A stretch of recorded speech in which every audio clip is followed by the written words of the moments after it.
Welcome to the Answers for Elders radio show. Meet the trusted experts who will give you straight answers and will help guide you on the path of later life care. Now, here's your host, founder, caregiver, and CEO, Suzanne Newman. And welcome back, everyone, to Answers for Elders radio network, heard from coast to coast. And we're excited this weekend to have Denise Medved with us, founder and CEO of AgelessGrace.com. And for those of you, if you're sitting, have your phone in front of you or looking, I encourage you to check out this website. Amazing 21 tools to provide, food and stimulation of the 5 primary functions of the brain. And Denise, I am so in awe of what you've accomplished. And I'm interested, obviously, in some tools. Could you just share with us maybe a couple of tools that that people could practice at home? Absolutely. Obviously, the best thing to do is actually physically do them with me, but I can give you a description of these tools, just 3 of the 21 that will help you be able to get started and see a difference in your own brain. Number one of the tools that we do is something called gentle geometry, and it uses the shapes of a triangle, a circle, and a line, either vertical or horizontal. Mm-hmm. So the way we do it is we'll say, start making a circle, for example, with your right hand. And after you get that going, then start to draw a triangle in the air with your left foot, your opposite foot. Oh my gosh. And try to do them both at once.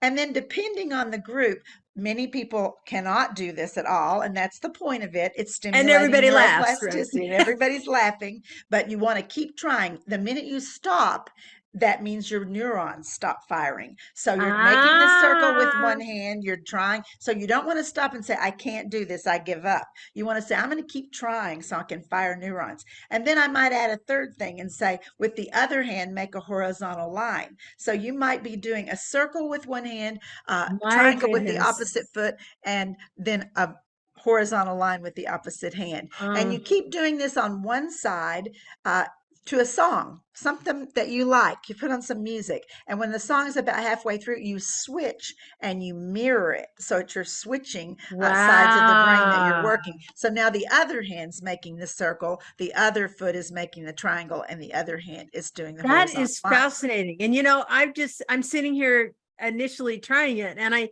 think to myself, it sometimes it's like my brain hurts. It's like there's this thing of, okay, now I have to figure this out. That's obviously something I'm not using very much in my brain, obviously, that I'm not. So it needs help.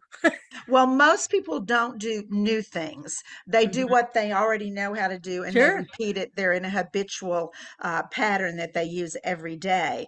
And so breaking out of that pattern is really important to fire new neurons and create new neural pathways. So another one that you could do, and it's so simple, is spelling. And we call it spelling bee, and the B stands for body.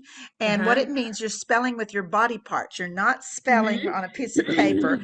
For example, you could spell lots of different words. You could spell one word. You could spell one letter at a time. You could do it in cursive. You could do it in Japanese. You could do it in Spanish, whatever you like. But just to make it simple to explain it, if we were going to say the word health, I might say in lowercase cursive, write the word health in the air with your nose. So you would move your hand and write HEALTH in lowercase cursive, go back and cross the T, and you might do that 3 or 4 times. And then you might write health with your right elbow in the air in lowercase cursive. And after you do that 2 or 3 times, write it with your left elbow. Now here's getting into some of the humor. Write the word health in lowercase cursive with your belly button. Write it with your belly button. It. And not only is it funny, but look how much of your body it's using. Yes. It's using your whole abdominal wall. It's using your rib cage. It's using your spine.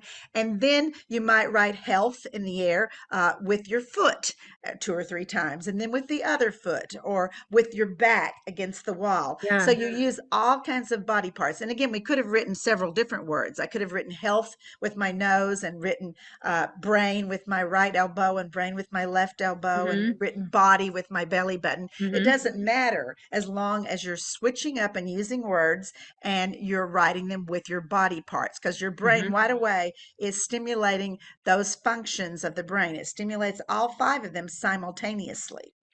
Fabulous. And then another quick one that's very, very easy is the idea of swimming, for example. So you might lean back in your chair, and obviously you have to put your feet up in front of you in order to paddle because you're seated. So right away your brain's saying, well, how would I swim in a chair? Feet in front, and then you do as many different strokes as you can think of. You're thinking, Fabulous. oh, a crawl, an Australian crawl. I'm thinking of whatever, a breaststroke, a butterfly, and that also stimulates the brain as well as moves the body. Denise Medved, agelessgrace.com. We will be right back right after this.